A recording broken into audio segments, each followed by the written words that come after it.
pessoal, hoje eu quero fazer algo totalmente diferente com vocês, um acordo entre cavalheiros.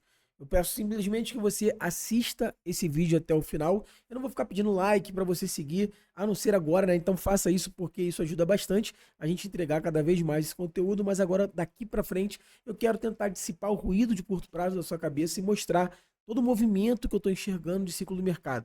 Isso daqui é uma call fechada que eu faço com a minha comunidade todas as terças-feiras. E obviamente eu não vou trazer tudo aqui para vocês, porque tem parte que a gente faz aqui que é fechado, que é movimentação de portfólio e tudo mais. Mas eu vou trazer bastante dados aqui para vocês hoje, para poder esclarecer tudo o que está acontecendo. Então eu só peço que você fique até o final, assista na velocidade 1.5, 2.0 e vamos meter ficha aqui e parar de ladainha, tá bom? Então, como eu disse, aqui é um extrato de uma call que eu faço toda semana com a minha comunidade. Depois a gente vai voltar aqui nessa parte desse índice de medo e ganância no final, porque primeiro eu vou mostrar tudo para vocês e depois eu vou mostrar como está o sentimento do mercado. Começando por uma análise macroeconômica, porque eu gosto de falar que o macro é rei. Então não adianta a gente ter diversos catalisadores positivos se a gente tem um ciclo macroeconômico que mostra para a gente que não vamos ter expansão de liquidez, não vamos ter um ciclo de quebra na taxa de juros e aí o dinheiro não chega. Beleza? Então, a gente teve nessa semana um pedido de auxílio de seguro-desemprego. Isso aqui nada mais é do que as pessoas ficando desempregadas e solicitam aquele auxílio-desemprego, né? O pedido de desemprego que a gente tem aqui no Brasil. Então, a gente pode ver que menos pessoas ficaram desempregadas nessa semana do que o normal, que parece bom, mas para o mercado não é tão bom, porque o mercado de trabalho forte é ruim, se é que vocês me entendem, porque o mercado de trabalho forte, o Banco Central americano ele já tem as preocupações dele com a inflação. Se ele tem um mercado de trabalho forte, ele não precisa cortar juros para poder reaquecer a economia e salvar o mercado de trabalho. Mas esse dado aqui é pouco importante porque ele sai semanalmente. Os dados mais importantes são os dados que saem mensalmente. Nessa semana nós tivemos um dado que sai mensalmente, que é o JOLTS, tá? São vagas criadas de empregos reais nos Estados Unidos. Então, essas vagas foram abaixo da expectativa do mercado, o que é ruim, né? Porque as pessoas estão ficando desempregadas, são menos empregos que estão sendo gerados, mas do ponto de vista do mercado de renda variável para o mercado de risco, é um ponto positivo. Então, a expectativa do mercado era que 8 milhões de vagas de emprego fossem criadas e somente foram criadas 7,6 milhões. Um ponto bem interessante que o dado que realmente é relevante para o Banco Central americano para tomar uma decisão com relação ao corte na taxa de juros, tendo em vista o mercado de trabalho, é o payroll, que vai sair nessa sexta-feira. Um ponto ideal seria que o payroll do mês passado, que veio extremamente alto, fosse revisado para baixo e, além disso, esse payroll viesse abaixo da expectativa na sexta-feira. Quando a gente olha para a precificação de corte na taxa de juros, já é um dado pelo mercado que não teremos um corte agora para março. Isso aí já é praticamente martelo batido. Mas quando a gente olha para a probabilidade de cortes ao longo desse ano, a gente vê que a gente tem a precificação de um corte aqui, ó, para junho, tá? Então 45% do mercado acredita e eles tendem a acertar que a gente vai ter um corte de juros em junho e a outra parte acredita que a gente vai ter um corte somente em dezembro.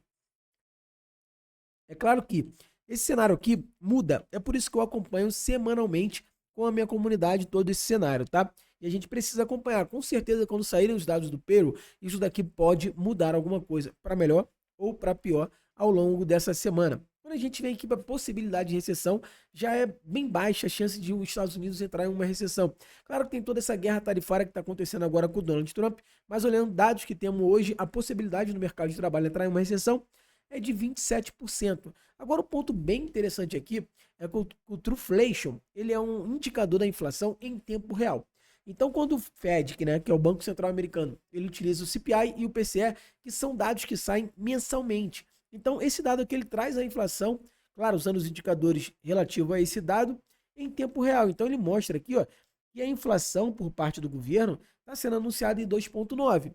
Só que a inflação real agora está em 2,19, que é muito próximo da meta de inflação que o Banco Central americano quer alcançar. Então, se os próximos CPI e PCE eles vierem abaixo do esperado, em linha com isso daqui, o próprio Sharman, o presidente do Banco Central americano, falou que a gente não precisa necessariamente chegar nos 2% para iniciar esse processo de corte na taxa de juros. Então, isso aqui é um ponto extremamente interessante. Então, a gente tem agora, com esses dados de hoje, tá? Uma inflação que está caindo, caminhando para a meta, e um mercado de trabalho que não está tão forte quanto se fala. Dados que temos hoje, claro que pode sair um payroll na sexta-feira, extremamente forte. Mas vocês estão entendendo a importância da gente entender o mínimo de macroeconomia?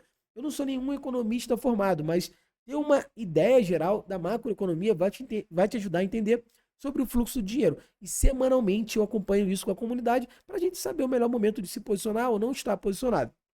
Beleza. Quando a gente vem aqui para um indicadores importantes da semana, a gente tem o payroll para acontecer na sexta-feira. Então, o cenário macroeconômico não está ruim. Não está ruim. Com os dados que a gente tem hoje, o cenário macroeconômico está com uma inflação caminhando para a meta e com o mercado de trabalho não tão resiliente quanto se mostra. Esses os dados que a gente tem hoje, que foram os dados que eu levei para minha comunidade no dia de ontem.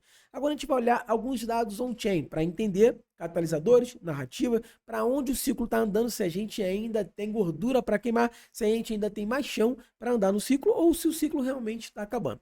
Quando a gente olha o Bitcoin Balance mostra simplesmente para a gente a quantidade de bitcoins dentro das corretoras. E todas as vezes que a gente vê uma quantidade pequena, igual a gente está vendo na mínima histórica de bitcoin nas corretoras, significa que os investidores eles estão sacando seus bitcoins para autocustódia. Significa que a oferta negociável de bitcoin é cada vez menor. Isso daqui é muito interessante, porque significa que os investidores eles não estão propensos a vender seu Bitcoin. E como tudo na vida é um jogo de oferta e demanda, quando você diminui a oferta com uma demanda crescente, que eu vou mostrar para vocês, isso não tem outro caminho a não ser uma explosão no choque de preço do Bitcoin. Beleza? Esse é um ponto. Agora, o outro lado da balança é o stablecoin balance, que basicamente são dólares entrando nas corretoras e nas blockchains. Então, quando a gente olha a quantidade de Bitcoin nas corretoras, a gente quer ver essa quantidade diminuindo, porque significa que ninguém quer vender. Quando a gente olha a quantidade de dólares nas corretoras, a gente quer ver essa quantidade de dólares aumentando, porque significa que a gente está tendo influxo de capital prestes a serem trocados por outros ativos, Bitcoin, Ethereum, Solana e por aí vai. E a gente vê que nessa semana teve um aumento de 30 milhões. Mas olha aqui, ó, como é que teve um aumento realmente bizarro, pessoal. A gente está falando de 38,58 bilhões de dólares de somente o USDT entrando em corretoras. Isso daqui é realmente muito, muito, muito dinheiro. E quando a gente olha a quantidade de stablecoins total on-chain, ou seja, dentro da blockchain, a gente está buscando novamente mais um all-time high, ou seja, mais uma máxima histórica. São 217 bilhões de dólares circulando em blockchain. Isso daqui pode ser, obviamente, trocado por alguns ativos a qualquer momento. E aqui a gente consegue rastrear até o fluxo desse dinheiro, para qual rede esse dinheiro está indo. Então, se a gente pegar nos últimos 7 dias, o maior fluxo de dinheiro foi para a rede Ethereum, tá? Claro que a rede Base e a rede Solana são destaques desse ciclo. Semana após semana, eles costumam ficar aqui nos tops trends, vamos dizer assim, de redes que mais recebem fluxo de capital. Isso te ajuda a fazer uma análise mais afunilada. Então, se Solana e Base sempre recebem mais influxo de capital, deixa eu ver para onde isso daqui está indo. Então, está indo para DeFi? Quais são os tokens? Quais são os protocolos que estão gerando receita? Que estão tendo mais número de usuários? E aí a gente consegue fazer uma análise fundamentalista, destrinchando tudo isso, até chegar a um token para investir. Beleza? Mas não é esse o ponto que eu quero falar hoje com vocês, é ciclo de mercado. Quando a gente chega aqui para o ETF de Bitcoins, para quem não sabe, ETF são fundos de investimentos negociados em bolsa. Então, em 10 de janeiro de 2024, foram aprovados os primeiros 10 ETFs de Bitcoin. E um desses 10 ETFs é simplesmente da BlackRock, a maior gestora do mundo, que possui 13 trilhões de dólares sob gestão. Para vocês terem uma noção da dimensão desse número, isso é maior que o PIB de qualquer país, exceto Estados Unidos e China. E esses ETFs já acumularam mais de 120 bilhões de dólares em menos de um ano. Isso é a demanda que eu estou falando. Então, a gente tem uma oferta cada vez menor, até porque o Bitcoin ele tem uma quantidade limite de números de tokens que vão existir e uma demanda cada vez mais crescente. Não só por parte de grandes gestoras, mas também agora por parte de grandes países começando a montar seu processo de reserva, tá bom? Então, a gente teve um fluxo na semana passada aqui ó, de 559 milhões de dólares em Bitcoins sendo comprados por meio desses ETFs. Outro ponto interessante é que a gente pode ver que desde a sua criação, a gente só teve um mês negativo. No mês passado, quase 50 mil Bitcoins novamente foram comprados. Então, tem muita gente com medo no mercado, mas não percebe o movimento que os grandes players estão realizando. Então, não tem como você ficar pessimista com esses dados que eu estou trazendo aqui para você. E calma, que a gente vai trazer muita coisa aqui ainda. Então, ao longo desses 12 meses de existência, os ETFs acumularam aqui, ó, 1.175.000 bitcoins, mais de 120 bilhões de dólares. Isso daqui é um recorde histórico. Nunca na história nenhum ETF chegou perto disso em um ano. Para vocês terem uma noção, o ETF de Bitcoin da BlackRock já supera em valor de mercado o ETF de Bitcoin, o ETF de ouro da BlackRock, que existe há 20 anos. Então, essa é a demanda que a gente está falando, que está existindo por parte dos grandes institucionais. Agora eu quero olhar aqui para vocês alguns momentos do ciclo, tá bom? Para a gente trocar uma ideia. Eu não trouxe todos os indicadores, senão a gente ia ficar aqui falando. Essa call eu faço a comunidade, dura cerca de 2 horas, pessoal. Deixa eu só tomar uma aguinha. Mas eu não quero me estender, porque eu sei que para vocês aí, ficar assistindo 2 horas é extremamente cansativo. Então, eu vou tentar reduzir e vou trazer alguns indicadores aqui que eu julgo interessante para vocês. Primeiro, o Liquidation Map. Me perdoe se ele estiver um pouco desatualizado, porque esse print foi de ontem que eu fiz a Coca Comunidade no dia de ontem, tá? Mas o ponto interessante que eu trouxe aqui, ó, que a gente buscou essa liquidez aqui embaixo, né? Então o Bitcoin estava em 102, foi buscar os 92 mil dólares, tá? Tava em 105 mais ou menos. Liquidou até os 102 mil até os 92 mil dólares, perdão.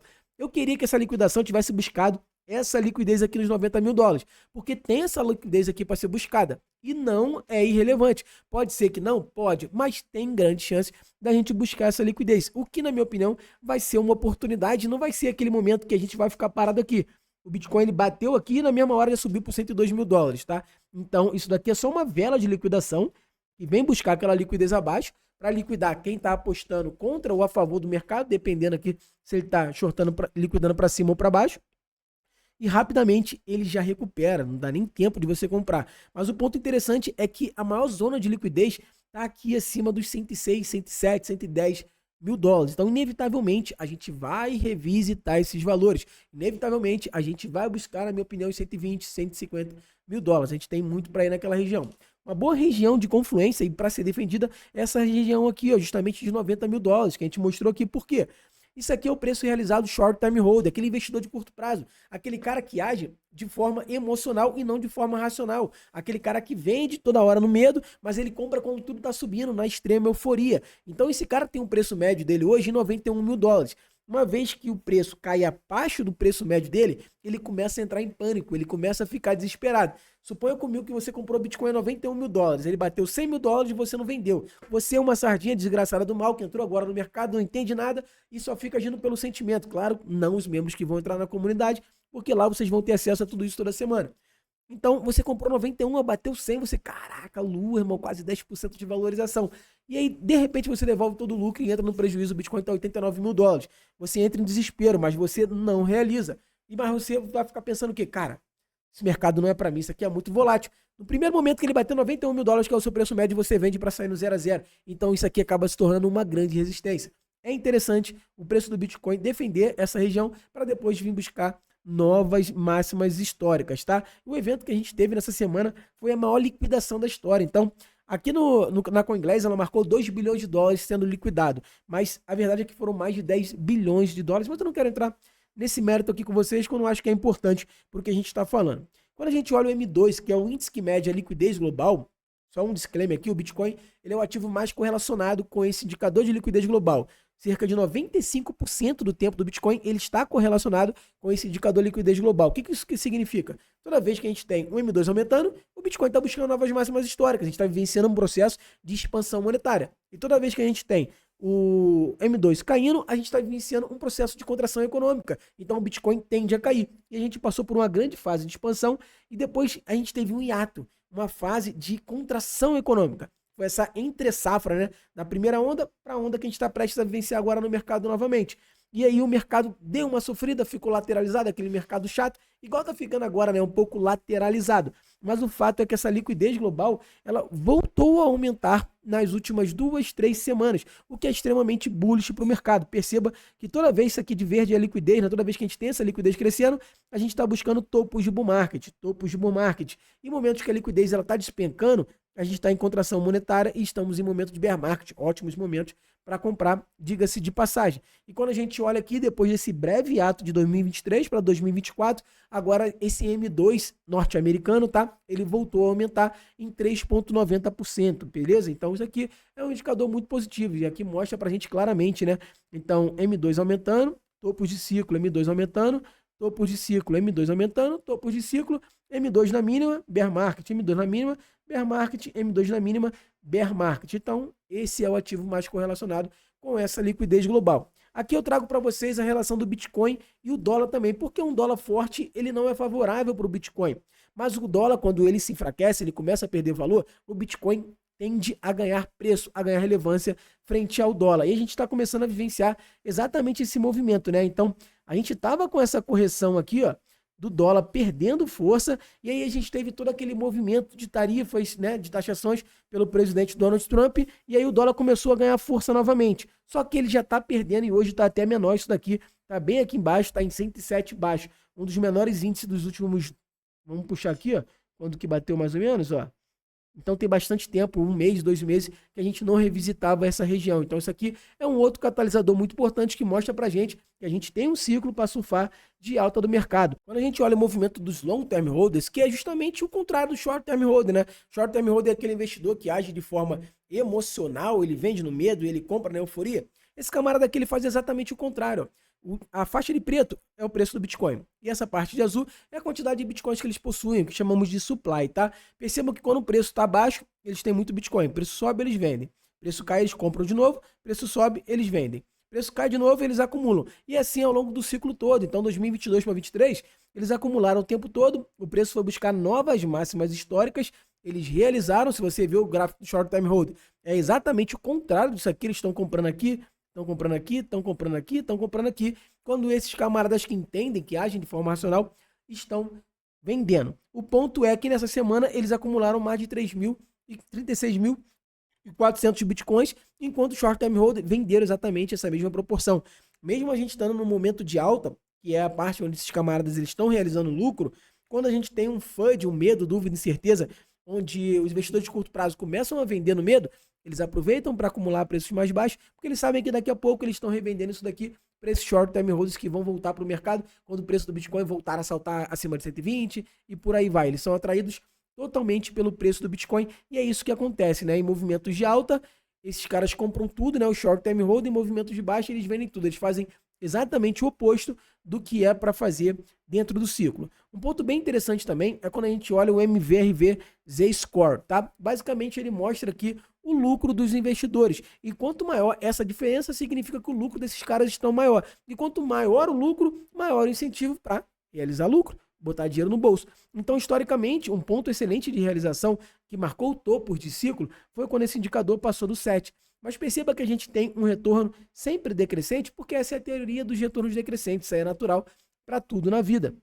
Então, aqui passou de 9 nos 2 primeiros ciclos, e nesse ciclo agora ele só beijou, só encostou aqui o número 7. Então, partindo desse princípio de retorno decrescente, eu acredito que a gente não vai encostar no número 7, mas seria muito plausível a gente imaginar, não vou botar nem no 6, algo aqui na faixa de 5 nesse ciclo. E quando a gente pega para olhar, pessoal, a gente está em 2,75, caiu com relação à semana passada. Então, isso aqui mostra para a gente que a gente ainda tem muito ciclo de mercado para poder aproveitar, porque diversos indicadores estão marcando para a gente que o ciclo ainda tem muito chão para andar, beleza? Esse aqui foi um estudo realizado pela Glassnode, né? Só uma diferença aqui, um adendo para vocês, é que o Z-Score, o MVRV Z-Score, eles consideram aquelas carteiras que não se movimentam há muito tempo, tipo a carteira de Satoshi Nakamoto, que eles acreditam que nunca vai se movimentar. Então ele dá um dado aqui, traz um dado, né, mais fidedigno pra gente. Mas a Glassnode, uma research bem renomada, preparou um estudo aqui pra gente, também batendo com essa teoria que eu venho falando de teoria dos retornos decrescentes. Só que aqui eles levam em consideração o MVRV, não o Z-Score, tá? Mas o ponto bem interessante é que também mostra pra gente que a gente ainda tem ciclo para entrar, para andar. Lembrando que eu sempre olho isso aqui, ó, semana após semana com a comunidade, ó. Percebam que a gente vai acompanhando, ó, tá marcando 2,75, uma retração com relação à semana anterior que marcou 2,81. Então a gente vai acompanhando para a gente saber a hora de realizar no ciclo, que é muito importante, pessoal. Então, partindo desse princípio aqui também de retorno decrescente com MVRV, percebam, eu joguei aqui no chat GPT para ele fazer a projeção, ele trouxe para a gente que seria plausível que nesse ciclo a gente alcançasse 3,38, já que no último ciclo foi 3,98 vezes. O ponto é que a gente ainda está em 2,37, pessoal. Então, mostra para a gente, ainda temos ciclo para andar, ainda temos chão para andar. Um outro indicador muito interessante que eu gosto de olhar é a EMA de 2 anos vezes 5 do Bitcoin, tá? Então, essa linha verde é a média do preço do Bitcoin nos últimos 2 anos. Percebam que ela sempre marcou fundo de mercado, ou seja, excelentes momentos para você entrar, comprar no mercado, e ela sempre marcou topos de mercado, essa linha vezes 5, né? Então, tal como o MVRV, percebam que o retorno também vem sendo decrescente e é visível por aqui também. Então, ela extrapolou a vezes 5 aqui, ó, extrapolou vezes 5, extrapolou vezes 5, mas no último ciclo ela só encostou. Então, se a gente partir do princípio sendo conservador, pessoal, porque a gente quer ter uma gordura para sair do mercado, não vamos bater naquela bate nessa média vezes 4, na média vezes 3. Vamos ver quanto que está marcando a nossa média vezes 3 hoje. Tá? Lembrando que isso aqui é uma média, então ela vai se movimentando. A média vezes 3 está marcando aqui, ó, 153 mil dólares, o que é um valor que eu acho muito plausível. A gente está falando do Bitcoin fazer 50%. Imagina os outros ativos, quanto ainda vai performar. Uma outra média bem interessante é a média das 200 semanas. Esse ponto aqui é bem interessante, né? Que o topo do mercado sempre foi marcado quando essa média de 200 semanas cruzou o all-time high, né? O topo do ciclo anterior. E quando a gente olha o topo do ciclo anterior, foi mais ou menos aqui nos 67 mil dólares, e essa média está marcando ainda 43 mil dólares, ou seja, temos ciclo para andar. Todos os indicadores que eu estou mostrando aqui para vocês, tá mostrando que a gente tem ciclo para andar. Eu gosto muito desse indicador, que é o CoinDesk Destroy. Ele pega, ele dá um valor muito alto de acordo com o tempo que aquela moeda ficou inativa. Ou seja, se tem um cara que ele comprou o Bitcoin lá em 2010 e até agora ele não vendeu, se ele movimenta esses Bitcoins agora, isso tem um peso enorme nesse indicador. Por quê? Cara, esse camarada ele nunca teve incentivo para vender. Por que ele está vendendo agora? Será que ele está enxergando alguma coisa que a gente não está enxergando? São caras que estão muito tempo no mercado, entendem muito bem do ciclo do mercado.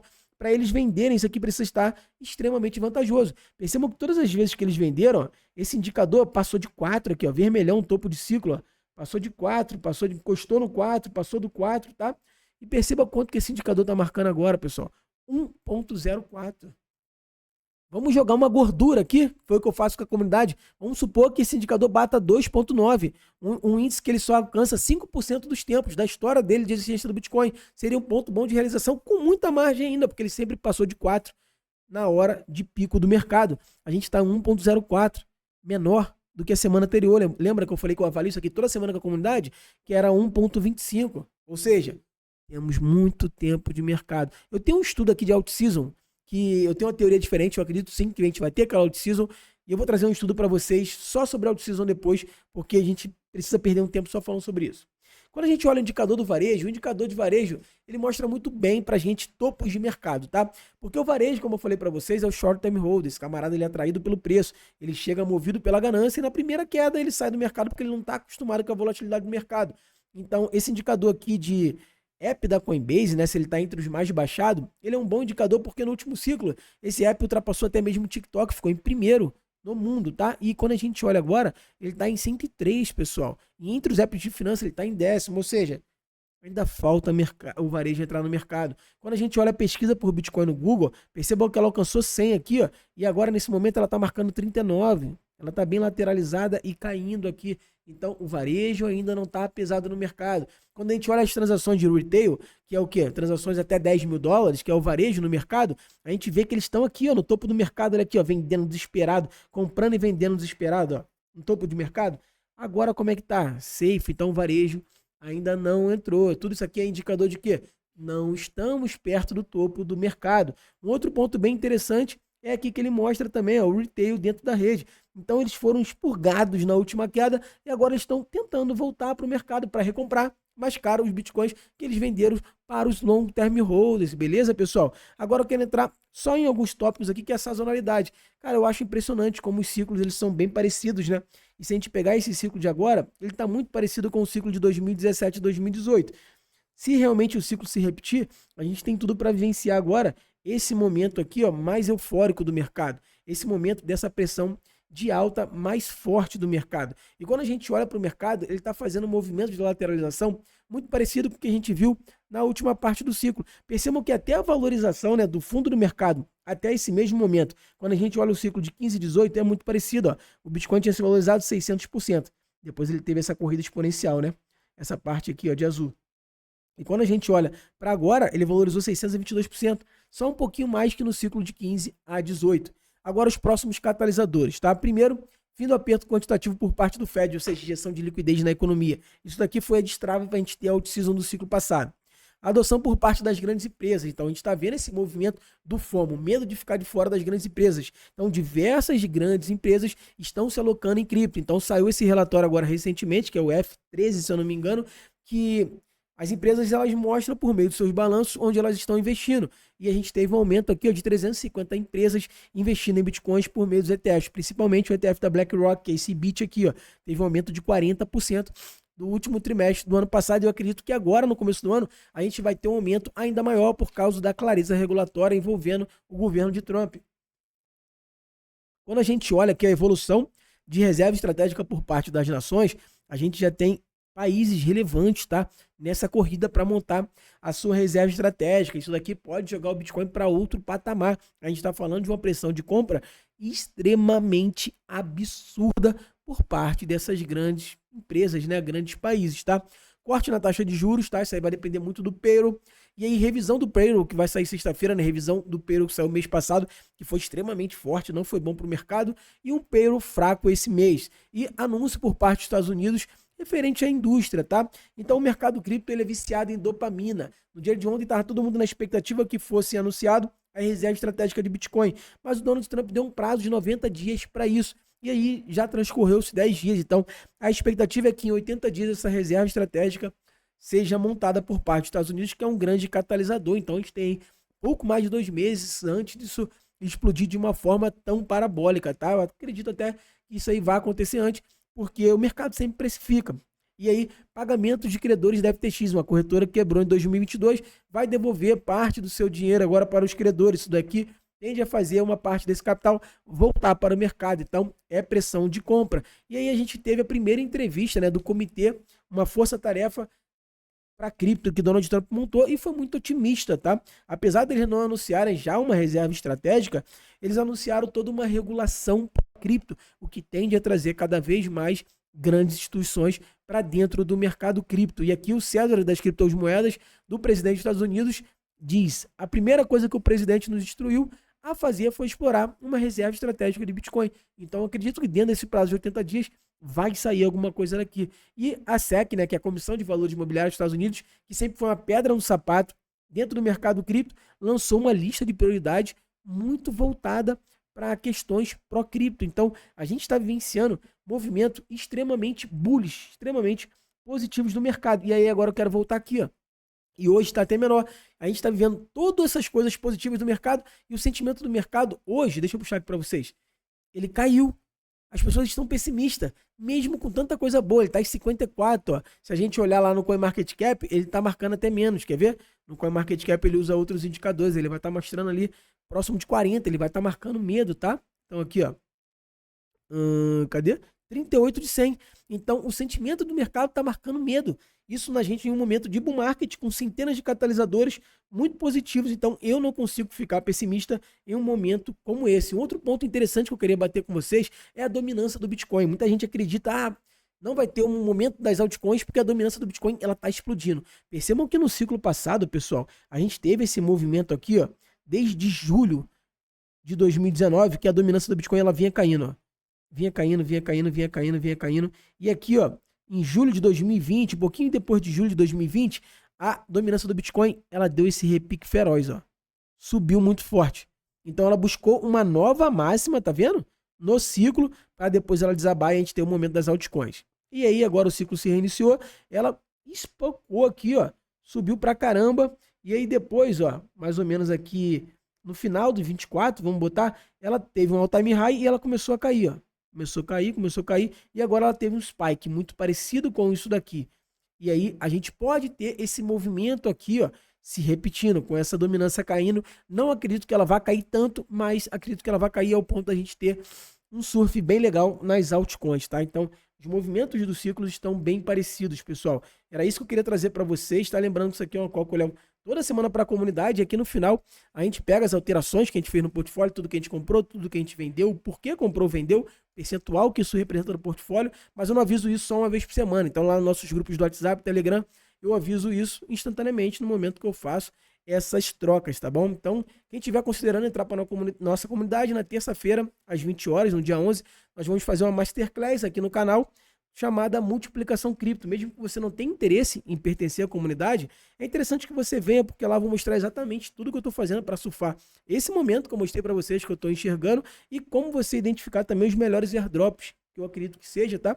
Para o ano de 2025. Após isso, as vagas para a comunidade estarão reabertas, tá? A gente está fazendo super bônus para os 20 primeiros, que eles vão ganhar uma mentoria gratuita. Essa mentoria a gente cobra mais de 5 mil reais. Esses 20 primeiros vão ganhar uma mentoria, obviamente, em grupo, comigo e com o Rivson, que é um analista sensacional lá na comunidade. A comunidade, além de vocês terem uma call toda semana só sobre isso daqui, movimentações de carteira, tem uma outra call só sobre airdrops, onde eu traço uma rota de airdrops, inclusive é amanhã, o dia dessa call aqui, toda quinta-feira, onde a gente interage com mais de 20 airdrops. Airdrops já deram mais de R$1 milhão ali para os membros da nossa comunidade. Vocês têm acesso a um grupo do WhatsApp, um grupo do Telegram, uma plataforma de vídeos, onde a gente tem tudo do básico ao avançado, distribuído em mais de 12 módulos, acesso a um suporte especializado muito bom e uma comunidade que se ajuda demais. Além de ter acesso a esse Notion, onde tudo fica gravado, os airdrops de forma individual, os nossos airdrops Legos, as nossas carteiras, todos os meus estudos e muito mais, tá bom, pessoal? Então, quem estiver considerando entrar na comunidade, eu aconselho que entre no link aqui embaixo, que é o nosso grupo de espera,